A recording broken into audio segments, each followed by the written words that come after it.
ರಾತ್ರಿ ಹಗಲೆಲ್ಲ ಕಷ್ಟಪಟ್ಟು ಮಾಡಿದ್ದೀನಿ, ಆದರೂ ಆ ಮಕ್ಕಳಿಗೆ ನಿಯತ್ತಿಲ್ಲ. ಇವತ್ತು ನೀನೇನು ಮಾಡಿಲ್ಲ ಅಂತ ದೊಡ್ಡ ಮಗ ಹೋಗಿ ಮನೇಲಿದ್ದಾನೆ. ನಾನು ಬಾಡಿಗೆ ಮನೇಲಿ ನಂದು ಅನ್ನೋದೇನಿಲ್ಲ, ಇವ್ರು ಇರೋದೇ ಫುಟ್ಪಾತು, ನಾನು ಮಾಡಿಲ್ಲ ಅಂತ. ಕಷ್ಟ ಇದೆ ಅಂತ ನಾವು ಬಿಟ್ಟು ಹೋಗೋಂಗಿಲ್ಲ, ಮಾಡಬೇಕು. ಕಷ್ಟನೂ ಸಿಗೋಲ್ಲ, ಇವತ್ತು ಬರುತ್ತೆ ನಾಳೆ ಇಲ್ಲ. ಇವತ್ತು ನಾನು ಇನ್ನೂ ಬಣಿನೇ ಮಾಡ್ಕೊಂಡಿಲ್ಲ, ಏನು ಮಾಡೋದು.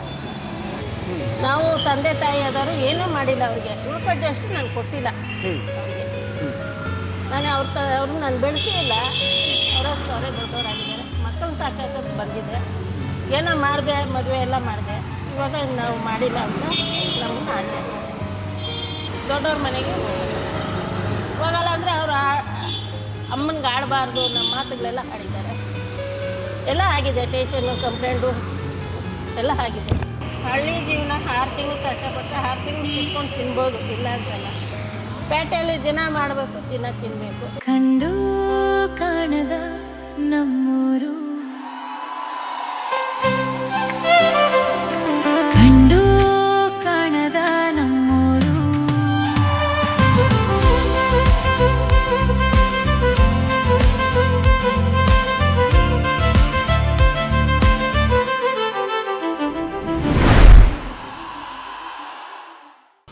ನಮ್ಮದು ಕೋಲಾರ ಕಡೆ. ನಾವು ಆಗಲೇ 30-35 ವರ್ಷ ಆಗಿದೆ. ಆವತ್ತಿಂದನೂ ನನಗೆ ಇಲ್ಲೇ ಇದ್ದೀನಿ, ಆ ಕಡೆ ಇದ್ದೆ ಮತ್ತು ಈ ಕಡೆ ಬಂದಿದ್ದೆ. ಅಣ್ಣವರು ಎಲ್ಪ್ ಮಾಡಿದ್ದಾರೆ ಅವಾಗ. ಈಗ ಸ್ವಲ್ಪ ಇದು ಅವರು ಏನು ಇದು ಮಾಡ್ತಾಯಿಲ್ಲ, ಆದರೆ ನಿಲ್ಲಿಸಬಾರ್ದು ಅಂತ ಪೊಲೀಸವರು ಅವರು ಅದೇ ಪಾರ್ಕಿಂಗ್ ಆಗಿದೆಯಲ್ಲ, ತೊಂದರೆ ಆಗುತ್ತೆ ಅಂತ ಅವರು, ಇನ್ನು ಬೇರೆ ಏನು ಇದಿಲ್ಲ. ಮೇಲೆ ನಿಲ್ಸ್ಕೊಳ್ಳಿ ಅಂತಾರೆ, ಮೇಲೆ ನಿಲ್ಸ್ಕೊಂಡ್ರೆ ಇಲ್ಲಿ ಫುಲ್ಲು ಪಾರ್ಕ್ ಇದು ಮಾಡಿಬಿಟ್ಟಿರ್ತಾರೆ, ಬರೋಕ್ಕೆ ಹೋಗೋಕ್ಕಾಗಲ್ಲ. ಅಂದರೆ ಬಟ್ಟೆಲ್ವೇ ಕೈಯಲ್ಲಿ ಬಂದಿದ್ದು, ಬಟ್ಟೆ ತಗೊಂಡು ಮಕ್ಕಳು ಕರ್ಕೊಂಡ್ಬಂದೆ. ಏನು ನಾವು ಓದಿಲ್ಲ, ಮಕ್ಕಳು ಓದ್ತಾನೆ ಕರ್ಕೊಂಡ್ಬಂದೆ. ಮಕ್ಕಳನ್ನ ಓದಿಸಿದೆ, ಏನೋ ನನ್ನ ತಟ್ಟಮಟ್ಟಕ್ಕೆ ಒಬ್ಬರು ಡಿಪ್ಲೊಮೊ, ಒಬ್ಬರು ಡಿಗ್ರಿ ಮಾಡಿಸಿದೆ, ಕನ್ನಡ ಮೀಡಿಯಮ್ ಒಬ್ಬರಿಗೆ ಇಂಗ್ಲೀಷ್ ಮೀಡಿಯಮ್ ಅಂತ ಮಾಡಿಸಿದೆ. ಈಗ ಅವ್ರಿಗೆ ನಕ್ಕೆ ಬುಕ್ಕೆ ಬಂತು, ಅವ್ರ ಕಾಲ ಮೇಲೆ ಅವರೇ ನಿಂತ್ಕೊಂಡಿದ್ದಾರೆ, ಅವರೇ ಸಂಪಾದನೆ ಮಾಡ್ಕೊಂಡು ಅವರೇ ಮದುವೆ ಮಾಡ್ಕೊಂಡಿದ್ದಾರೆ. ನಾವು ತಂದೆ ತಾಯಿ ಆದವರು ಏನೂ ಮಾಡಿಲ್ಲ ಅವ್ರಿಗೆ, ಉಳ್ಕೊಟ್ಟಷ್ಟು ನಾನು ಕೊಟ್ಟಿಲ್ಲ ಅವ್ರಿಗೆ. ನಾನು ಅವ್ರನ್ನ ನಾನು ಬೆಳೆಸೇ ಇಲ್ಲ, ಅವರಷ್ಟು ಅವರೇ ದೊಡ್ಡವರಾಗಿದ್ದಾರೆ. ಮಕ್ಕಳು ಸಾಕಂತ ಬಂದಿದೆ, ಏನೋ ಮಾಡಿದೆ, ಮದುವೆ ಎಲ್ಲ ಮಾಡಿದೆ. ಇವಾಗ ನಾವು ಮಾಡಿಲ್ಲ ಅಂತ ನಮ್ಮನ್ನ ಆಚೆ. ಯಜಮಾನ ಪೇಷೆಂಟು, ಯಜಮಾನ ಏನು ಮಾಡ್ತಾನೆ, ಪೇಷೆಂಟ್ ಈ ಕಡೆನೂ ಇರ್ತಾನೆ, ಆ ಕಡೆನೂ ಇರ್ತಾನೆ. ಈಗ ಚಿಕ್ಕ ಮಗಂದು ಸ್ವಲ್ಪ ಅವ್ರ ಮನೆಗೆ ಹೋಗಿ ಬರ್ತಾಯಿದ್ದೀನಿ, ದೊಡ್ಡವ್ರ ಮನೆಗೆ ಹೋಗಲ್ಲ ಅಂದರೆ ಅವರು ಅಮ್ಮನಿಗೆ ಆಡಬಾರ್ದು, ನಮ್ಮ ಮಾತುಗಳೆಲ್ಲ ಆಡಿದ್ದಾರೆ. ಎಲ್ಲ ಆಗಿದೆ, ಸ್ಟೇಷನ್ನು ಕಂಪ್ಲೇಂಟು ಎಲ್ಲ ಆಗಿದೆ. ಸ್ಟೇಷನಲ್ಲೇ ಇಟ್ಟಿದ್ದಾರೆ, ಮಾಡಿದ್ದು. ಅದಕ್ಕೆ ಇನ್ನೆಂಥ ಸಂಪಾದಕ್ಕೆ ಅಲ್ಲೂ ಇಲ್ಲಿ ಅವ್ರ ಮನೇಲಿ ಹೋಗಿ ಬಾಗಿಲಲ್ಲಿ ಕುತ್ಕೊಂಡು ನನ್ನ ಕೈ ಕಾಲಿನ ಗಟ್ಟಿದೆ. ಇಲ್ಲೇ 4 ಮನೆ ಕೇಳ್ಕೊಂಡು ಜೀವನ ಮಾಡೋಣ ಅಂತ ಇಲ್ಲಿ ಕೈಲಿ ಆಗ್ತಿದ್ದು ಖರ್ಚು, ಈ ಕೈಲಾಗೋರು ವ್ಯಾಪಾರ. ಕೋಲಾರ ಅಂದರೆ ಹಳ್ಳಿಯಪ್ಪ, ಅಲ್ಲಿ 3 ಕಿಲೋಮೀಟ್ರು ಬಸ್ ಇಲ್ಲ, ಏನಿಲ್ಲ, ಅನುಕೂಲ ಇರಲಿಲ್ಲ. ಇವಾಗ ಏನಾದರೂ ಬೇಕು ಅಂದರೆ ಸಿಟಿಗೆ ಬರಬೇಕಾಗಿತ್ತು. ಏನೋ ಇಲ್ಲಿ ಮಾಡೋಣ ಅಂತ ಬಂದೆ. ಹೆಂಗಿತ್ತು ಆ ದಿನಗಳಂದರೆ ನೀವು ಹೊತ್ತು ಬಂದಾಗ? ಒಂದು ಲೆಕ್ಕದಲ್ಲಿ ಹೇಳಬೇಕು ಅಂದರೆ ಹಳ್ಳಿ ಜೀವನ 6 ತಿಂಗಳು ಕಷ್ಟಪಟ್ಟು 6 ತಿಂಗಳು ತಿನ್ಕೊಂಡು ತಿನ್ಬೋದು, ಇಲ್ಲ ಅಂತಲ್ಲ. ಪೇಟೆಯಲ್ಲಿ ದಿನ ಮಾಡಬೇಕು, ದಿನ ತಿನ್ನಬೇಕು. ಇಲ್ಲೇನೋ ಕಷ್ಟಪಟ್ಟು ದುಡಿಯೋರಿಗೆ ದುಡಿಮೆ ಇದೆ, ಇಲ್ಲ ಅಂತಲ್ಲ. ಆದರೆ ನಮ್ಮಂಥವ್ರಿಗೆ ಆಗಲ್ಲ, ಓಡಾಡೋಕ್ಕಾಗಲ್ಲ. ಸ್ವಲ್ಪ ಒಡವೆ ಇತ್ತು, ಹಠ ಹಾಕಿದೆ, ಮಕ್ಕಳಿಗೆ ಓದೋಕ್ಕೆ ಅಡ್ಮಿಷನ್ ಕರೆದೆ. ಓನರ್ ಒಳ್ಳೆಯವ್ರು ಸಿಕ್ಕಿದ್ರು, ಅವರು ನಮ್ಮ ಹತ್ರ ಇವಾಗಿಲ್ಲ ಅಂದರೆ ಆಯ್ತಮ್ಮ ನಿಮ್ಗೆ ಆಧಾರ್ ಕೊಡಿ ಅಂದರು. ಆಮೇಲೆ 1 ವರ್ಷ ತನಕ ಬಾಡಿಗೆ ಹಂಗೆ ಇದು ಮಾಡ್ತಾಯಿದ್ವಿ. ಕಲ್ಲಂಗಡಿ ಹಣ್ಣು ವ್ಯಾಪಾರ ಮಾಡ್ತಾಯಿದ್ದೆ. ಆ ವರ್ಷದಲ್ಲಿ ಅವಾಗ 1 ವರ್ಷಕ್ಕೆ ಬಾಡಿಗೆ ಒಂದ್ಸಲ ಕಟ್ತಿದ್ದೆ. ತುಂಬ ಒಳ್ಳೆಯವರು ಅವರು ಓನರು. ಆಮೇಲೆ ಏನಾದರೂ ಹೆಚ್ಚು ಕಮ್ಮಿ ಇಲ್ಲ ಅಂದ್ರೂ ಅವ್ರ ಮಕ್ಕಳ ಥರ ನಾನು ನೋಡಿಕೊಂಡು 8 ವರ್ಷ ಅವ್ರ ಮನೇಲಿ 8-9 ವರ್ಷನೇ ಇದ್ದೆ. ಅವ್ರ ಹೆಸರು ಬಾಯಮ್ಮ, ಶಾಂತಮ್ಮ, ಅವ್ರ ಹೆಸರು ಮರ್ತೋಗಿದ್ದೀವಿ. ಒಟ್ಟಿನಲ್ಲಿ ಪೊಲೀಸಪ್ಪ ಅಂತ ಹೇಳ್ತೀವಿ. ಅವ್ರ ಮಕ್ಕಳೆಲ್ಲ ಇರ್ತಾಯಿಲ್ಲ, ತಮ್ಮ ಹೆಸರು ಮುಕುಂದ, ಓನರ್ ಅಜ್ಜಿ ಮಗ. ಅವರೆಲ್ಲ ತುಂಬ ನನಗೆ ಅವರು ಅಕ್ಕ ತಂಗಿರ್ತಾರೆ, ನೋಡ್ಕೊಂಡು ಅವ್ರ ಮಕ್ಕಳು. ಆಮೇಲೆ ಏನಾದ್ರು ತರಕಾರಿ ಇಲ್ಲಾಂದರೆ ಅವ್ರ ಮನೇಲಿ ತರಕಾರಿ ಎಲ್ಲ ಕೊಡೋರು. ತುಂಬ ಕಷ್ಟ ಇತ್ತು. ಆಮೇಲೆ ಒಂದು ಸ್ವಲ್ಪ ಸ್ವಲ್ಪ ಹೂವು ಕಟ್ಟೋದು ಕಲ್ತ್ಕೊಂಡು ಜೀವನ ಮಾಡಿಕೊಂಡು ಇದನ್ನೇ ಒಂದು ಸ್ವಲ್ಪ ಸ್ವಲ್ಪ ಹಾಕ್ಕೊಂಡು ಇಲ್ಲೇ ವ್ಯಾಪಾರ ಮಾಡೋದು. ನಾನು ಮಡಿಕೆ ಮಾಡ್ತಿದ್ದೆ, ನಾವು ಕುಂಬಾರರು ಮಡಿಕೆ ಮಾಡ್ತಾಯಿದ್ದೆ. ಆಮೇಲೆ ಅಲ್ಲಿ ಅಶೋಕ ಹೋಟ್ಲ್ ಹತ್ರ ಇದ್ದಿದ್ದು, ಅಲ್ಲಿ ಏನು ಪಾರ್ಕಿಂಗ್ ಆಗೋಯ್ತು, ಪಾರ್ಕ್ ಥರ ಆಯಿತು, ಅಲ್ಲೇನು ಇದಾಗಿಲ್ಲ. ಆಮೇಲೆ ಹಿಂಗೆ ಕಲ್ಲಂಗಡಿ ಸೀಸನಲ್ಲಿ ಮಾತ್ರ ಬೇಸಿಗೆ ಕಾಲದಲ್ಲಿ ಕಲ್ಲಂಗಡಿ ಹಾಕ್ಕೊತಾಯಿದ್ದೆ. ಈಗ ಆಮೇಲೆ ಸ್ವಲ್ಪ ಸ್ವಲ್ಪ ಹಣ್ಣುಗಳು ಎಲ್ಲ ಇದಾಯಿತು. ಅದು ಹೇಗೆ ಮಡಿಕೆ ಅದೆಲ್ಲ ನೀವೇ ಮಾಡ್ತಿದ್ರಾ? ಇಲ್ಲ, ನಾವು ಕೊಂಡ್ಕೊಬರೋದು. ಆದರೆ ನಮ್ಮ ಕಡೆ ಮಾಡ್ತಾರೆ, ನಾವು ಮಾಡೋರೆ. ಆದರೆ ನಮ್ಮ ಯಜಮಾನ್ರಿಗೆ ಎಲ್ಲ ಹಾಕ್ತಿರ್ಲಿಲ್ಲ. ಓಕೆ. ಆ ಟೈಮಲ್ಲಿ ಯಜಮಾನ್ರು ಏನು ಮಾಡ್ತಿದ್ರು ನಿಮ್ಮ ಜೊತೆಗೆ? ಇದೇ ಬಿಸ್ನೆಸ್ ಮಾಡೋರು, ಕಲ್ಲಂಗಡಿ ಹಣ್ಣು ತಮಿಳ್ನಾಡು, ಆಂಧ್ರ, ಕರ್ನಾಟಕ ಎಲ್ಲಿದೆ ಅಲ್ಲಿಗೆ ಹೋಗಿ ವ್ಯಾಪಾರ ಮಾಡೋರು. ಮಾರ್ಕೆಟ್ಗೂ ಬಿಡೋರು, ಅದು ಯಾರಾದ್ರು ಕೇಳಿದ್ರೆ ನಮಗೂ ತಂದುಕೊಡೋರು. ಚಿಕ್ಕವರು ಇದ್ರು ಅವಾಗ, 6 ವರ್ಷ 7 ವರ್ಷ ಮಗು, ದೊಡ್ಡವನು ಚಿಕ್ಕವನು 3 ವರ್ಷ ಮಗು ನಾವು ಬಂದಾಗ.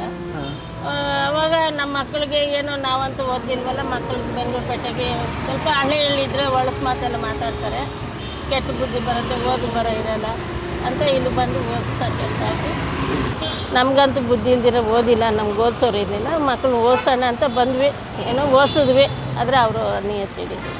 ರಾತ್ರಿ ಹಗಲೆಲ್ಲ ಕಷ್ಟಪಟ್ಟು ಮಾಡಿದ್ದೀನಿ, ಆದರೂ ಆ ಮಕ್ಕಳಿಗೆ ನಿಯತ್ತಿಲ್ಲ. ಇದ್ದಾಗ ಭಾರತೀಯ ವಿದ್ಯಾಪೀಠ ಅಂತಿದೆ, ಸಿಗ್ನಲ್ ಮೊದಲು ಟ್ರಾಫಿಕ್ ಸ್ಟೇಷನ್ ಇತ್ತು ವಿಜಯನಗರದಿಂದ ಮುಂದೆ. ಅದು ಇವಾಗ ಏನು ಹೆಸರು ಇಟ್ಟಿದ್ದಾರೆ ಗೊತ್ತಿಲ್ಲ, ಭಾರತೀಯ ವಿದ್ಯಾಪೀಠ ಅಂತ ಇವಾಗಲೂ ಅದೇ ಇದೆ. ಅಲ್ಲಿ ಹಾಕಿದ್ರಿ? ಆಮೇಲೆ ಉದಯ ಸ್ಕೂಲ್ಗೆ ಚಿಕ್ಕ ಮಗನಿಗೆ ಹಾಕಿದೆ. ಅಲ್ಲಿ ಭಾರತೀಯ ವಿದ್ಯಾಪೀಠಕ್ಕೆ ಹಾಕಿದೆ. ಆದರೆ ಅವ್ರಿಗೆ ಕನ್ನಡ ಮೀಡಿಯಮು ಇರಲಿಲ್ಲ, ಇಂಗ್ಲೀಷ್ ಮೀಡಿಯಮ್ ನಮ್ಗೆ ಶಕ್ತಿ ಇರಲಿಲ್ಲ ಓದ್ಸೋಕ್ಕೆ. ದೊಡ್ಡವನಿಗೆ ಇಂಗ್ಲೀಷ್ ಮೀಡಿಯಮ್ಗೆ ಹಾಕಿದ್ವಲ್ಲ, ಇವನಿಗೆ ಫೀಸ್ ಅಷ್ಟು ಕಟ್ಟೋಕ್ಕೆ ನಂಗೆ ಶಕ್ತಿ ಇಲ್ಲ. ಕನ್ನಡ ಮೀಡಿಯಮ್ಗೆ ಹಾಕಿದೆ, 1800 ರೂಪಾಯಿ ಅಂತ. ಉದಯ ಸ್ಕೂಲ್ಗೆ ಇಲ್ಲ. ಆಮೇಲೆ ಅಲ್ಲಿ ಆಗಿಲ್ಲ, ಗೌರ್ಮೆಂಟ್ ಸ್ಕೂಲ್ಗೆ ಹಾಕ್ತೇವೆ ಮಾರನಹಳ್ಳಿಯಲ್ಲಿ ಚಿಕ್ಕ ಮಗನಿಗೆ. ಅವನಿಗೆ ಇಂಗ್ಲೀಷ್ ಮೀಡಿಯಮಲ್ಲೇ ಕಾಲೇಜ್ ತನಕ ಡಿಪ್ಲೊಮಾ ತನಕ ಮಾಡ್ತೀವಿ. ಮೊದಲೇ ಮಗ ಏನು ಎಲ್ಲವರೆಗೂ ಓದಿಸೋದ್ರಿ? ಮೊದಲು ಡಿಪ್ಲೊಮಾ ಓದಿಸಿದ್ವಿ. ಸೊ ಎರಡನೇ ಮಗ ಕನ್ನಡ ಮೀಡಿಯಮಲ್ಲಿ, ಅದು ಸೆಕೆಂಡ್ ಪೀಸ್ ಥರ ಕನ್ನಡ ಮೀಡಿಯಮಲ್ಲಿ ಡಿಗ್ರಿ ತನಕ ಏನೂ ತೊಗೊಂಡಿದ್ದಾರೆ. ಅದು ಹೇಳೋಕೆ ನಂಗೆ ಬರಲ್ಲ. ಈ ಮೊದಲನೇ ಮಗ ಏನು ಕೆಲಸ ಮಾಡ್ತಾರೆ? ಅವರು ಈಗ ಬಿಸ್ನೆಸ್ಸೇ ಮಾಡ್ತಾಯಿದ್ದಾರೆ. ಬಿಸ್ನೆಸ್ ಮಾಡ್ತಾರೆ. ಎರಡನೇ ಮಗ ಮಾರ್ಕೆಟಲ್ಲಿ ವ್ಯಾಪಾರ ಮಾಡ್ತಾರೆ. ಆದರೆ ಇವಾಗ ಸದ್ಯಕ್ಕೆ ನೋಡ್ಕೊಳ್ಳೋದು ಅವನೇ, ತಂದೆ ತಾಯಿಗೆ ಅಂತ. ಮನೆ ಸ್ವಲ್ಪ ಮನೇನೂ ಮಾಡಿದೆ, ಬೆಂಗಳೂರು ಪೇಟೆಯಲ್ಲಿ ಕಷ್ಟಪಟ್ಟು ರಾತ್ರಿ ಆಗಲು ದುಡ್ದು ಗಂಡು ಕಷ್ಟ ಐತೆ ಜೀವನ. ಎಲ್ಲ ಕಡೆನೂ ಇದು ಮಾಡೋರು, ತೊಂದರೆ ಕೊಡೋರು. ಆದ್ರೂ ಅವ್ರ ಅಪ್ಪ ಅಮ್ಮ ಅಂದ್ಕೊಂಡು ಏನೋ ಕೈ ಹೊಟ್ಟೆ ಕಾಲು ಹಿಡ್ಕೊಂಡು ಮಾಡಿದೆ. ಸ್ವಲ್ಪ ಮನೇನೂ ಮಾಡಿದೆ. ಇವತ್ತು ನೀನೇನು ಮಾಡಿಲ್ಲ ಅಂತ ದೊಡ್ಡ ಮಗ ಹೋಗಿ ಮನೇಲಿದ್ದಾನೆ. ನಮಗೆ ನೋಡೋದು ಸ್ವಂತ ಮನೆ ಮಾಡಿದ್ರಿ ಬೆಂಗಳೂರು? ಮಾಡಿದ್ವಿ. ಈಗ ನೀವು ಇರೋದೆಲ್ಲಿ? ಈಗ ನಾವು ನನ್ನ ಬಾಡಿಗೆ ಮನೇಲಿ. ನಂದು ಅನ್ನೋದೇನಿಲ್ಲ, ಇವಾಗ ಇರೋದೇ ಫುಟ್ಪಾತ್. ನಾನು ಮಾಡಿಲ್ಲ ಅಂತ ತಗೊಂಡಿದ್ದಾರೆ. ಎಲ್ಲ ಎಲ್ಲಿ ಚೆನ್ನಾಗಿದೆ. ಅಂದರೆ ನೀವು ಮಾಡಿರೋ ಮನೇನ ಈಗ ಮಕ್ಕಳು ಇದ್ದಾರೆ, ಅಲ್ಲಿ ದೊಡ್ಡ ಮಗ ಇದ್ದಾನೆ, ಚಿಕ್ಕ ಮಗನೂ ಇಲ್ಲ? ಚಿಕ್ಕ ಮಗನೂ ಬಾಡಿಗೆ? ಎಲ್ಲಿ ಕೆಟ್ಟು ಅಂತ ಬಂದು ನಾವು ಜೀವನ ಮಾಡಬೇಕು ಅಂದರೆ ಬೆಂಗಳೂರು ಪೇಟೆ. ಯಾಕಂದರೆ ಏನೇ ಒಂದು ಸೊಪ್ಪು ಮಾರೋದನ್ನು ಜೀವನ ನಡೀತೈತಿ ಇಲ್ಲ ಅಂತಲ್ಲ. ಅದನ್ನ ಜೀವನ ನಡೆಸೋದು ಯಾವ ಥರ ಅಂತ ಖರ್ಚು ಮಾಡೋದ್ರಲ್ಲಿದೆ ನಮ್ಮದು. ಉಳಿತಾಯ ಮಾಡ್ಕೋಬೇಕು, ಯಾವ ಥರ ಜೀವನ ಹೋಗಬೇಕು ಅನ್ನೋಂಗಿದ್ರೆ ಆ ಥರ ಮಾಡ್ಕೋಬೇಕು. ಚೆನ್ನಾಗಿ ತಿನ್ನಬೇಕು ಮಾಡಬೇಕು ಅಂದರೆ ಅವ್ರಿಗೆ ಆಗಲ್ಲ. ಇವತ್ತು ನಾಳೆಗೆ ನಾಳಿದ್ದಕ್ಕೆ ಅಂತಂದರೆ ಜೀವನ ಹೆಂಗೆ ಬಂದ್ರೇನು ಹಳ್ಳಿ ಕಡೆಯಿಂದ ಬಂದರೆ ಬೆಂಗಳೂರು ಪೇಟೆಯಿಂದ ಅಷ್ಟು ಮೋಸ ಇದೆ. ಜೀವನ ಮಾಡ್ಬೋದು, ದುಡಿಯೋರಿಗೆ ಅವಕಾಶ ಇರುತ್ತೆ. ದುಡಿದಿದ್ದವ್ರಿಗೆ ಏನೇ ಕಷ್ಟ ಇದೆ ಅಂತ ನಾವು ಬಿಟ್ಟು ಹೋಗೋಂಗಿಲ್ಲ. ಮಾಡಬೇಕು, ಕಷ್ಟನೇ ಸಿಗಲ್ಲ. ಇವತ್ತು ಬರುತ್ತೆ, ನಾಳೆ ಇಲ್ಲ. ಇವತ್ತು ನಾನು ಇನ್ನೂ ಬಣಿನೇ ಮಾಡ್ಕೊಂಡಿಲ್ಲ, ಏನು ಮಾಡೋದು? ಇವತ್ತು ಬಂದಾಗ ಯಾರಿಗಾದ್ರೂ ಕೊಡ್ತೀವಿ, ಇವತ್ತು ಬರಲ್ಲ, ಯಾರಿಗೂ ಕೊಡ್ತೀವಿ. ಸೊ ಈ ಫುಟ್ಪಾತ್ದು ಏನಾಗ್ತಾ ಇದೆ ನಿಮ್ಗೆ ಸಮಸ್ಯೆ? ಅದ್ರ ಬಗ್ಗೆ ಹೇಳ್ಬೋದಾ? ಇಡಬಾರ್ದು ಅಂತ ಇದ್ದಾರೆ ಇವಾಗ. BBMP-ಇಂದ ಇಡಬಾರ್ದು. ಅವರು ಅಷ್ಟೇ ಎಲ್ಲರ ಕಡೆನೂ ಈಗ ಎಲ್ಲ ಮಾಡ್ತಿದ್ದಾರಲ್ಲ, ಫುಟ್ಪಾತ್ ಮೇಲೆ ಏನು ಇರಬಾರ್ದು, ಕ್ಲೀನಾಗಿ ಸ್ವಚ್ಛ ಇರಬೇಕು ಅಂತ. ಮೊದಲು ಏನೂ ಇರ್ತಿದ್ದಿಲ್ಲ, ಅಷ್ಟು ಕೊಟ್ಟರೆ ಹೋಗೋರು BBMP ಅವರು, ಪೊಲೀಸವರು ಟ್ರಾಫಿಕ್ ಅವರು ಎಲ್ಲನೂ. ಇವಾಗ ಏನು ಇಲ್ಲ, ಇವಾಗ ಏನು ಬೇಡ, ಖಾಲಿ ಮಾಡಿ ಅಂತಾರೆ. ದುಡ್ಡು ಬೇಡ ಈಗ ಖಾಲಿ ಮಾಡಿ. ದುಡ್ಡೇನು ಇವಾಗ ಕೊರೋನಾ ಬಂದಂಗೆ ಯಾರು ಇಸ್ಕೊತಾ ಇಲ್ಲ. ಆದ್ರೂ ಯಾವ ಥರ ಇರಬಾರ್ದು, ಇಲ್ಲೇ ಇರಬಾರ್ದು, ತೊಳ್ಳ ಗಾಡಿ ಮೇಲೆ ಇಟ್ಕೋಬೋದು, ತೊಳ್ಕೊಂಡು ಬೀದಿ ಮೇಲೆ ಮಾಡ್ಬೋದು ಅಂತ ನನಗೆ ಆಗಲ್ಲ. ಅಂದರೆ ಏನೋ ಕೈಲ್ಲ. ಕರೋನಾದಲ್ಲಿ ಹೆಂಗಾಯಿತು ಅಂದರೆ ಈಗ ಮೂಲ ಹಣ್ಣಿನ ವ್ಯಾಪಾರನೇ ನಿಮ್ದಾ? ಹಣ್ಣಿನ ವ್ಯಾಪಾರ ಇಲ್ಲ ಸರ್, ಅವಾಗ ಮನೇಲೇ ಇದ್ದೆ ನಾನು. ಅಲ್ಲ ಅವಾಗ ಮನೆ ನಡೆಸ್ಕೊಳಕ್ಕೆ ಇದೆಲ್ಲ ಬಾಡಿಗೆ ಮನೆ. ಅವಾಗೆಲ್ಲ ಊರ ಕಡೆ ಸ್ವಲ್ಪ ಹೋದ್ರು. ನಮ್ಮ ಮನೆಯವರು ಪೇಷಂಟ್ ಇದ್ದರು, TB ಕಾಯಿಲೆ ಬಂದಿತ್ತು. ನಾನು ಪೆಟ್ಟಿ ಥರ ಒಂದು ಔಷಧಿ ಮಾಡ್ತಿದ್ರು, ಇಟ್ಕೊಂಡು ತೊಳ್ಳೋಕ್ಕೆ ಇದೆಲ್ಲ ಮಾಡೋಕ್ಕಾಗಲ್ಲ, ಒಂದು ಪೆಟ್ಟಿ ಥರ ಔಷಧಿ ಮಾಡಿಕೊಂಡು ನನಗೆ ಯಾರು ಈಗ ಸಪೋರ್ಟ್ ಮಾಡೋದಿಲ್ಲ. ನನಗೊಂಥರ ಪೆಟ್ಟಿ ಇಟ್ಕೊಂಡು ಆ ಪೆಟ್ಟಿಯಲ್ಲಿ ಮಳೆ ಗಾಳಿ ಬಂದಿಲ್ಲ.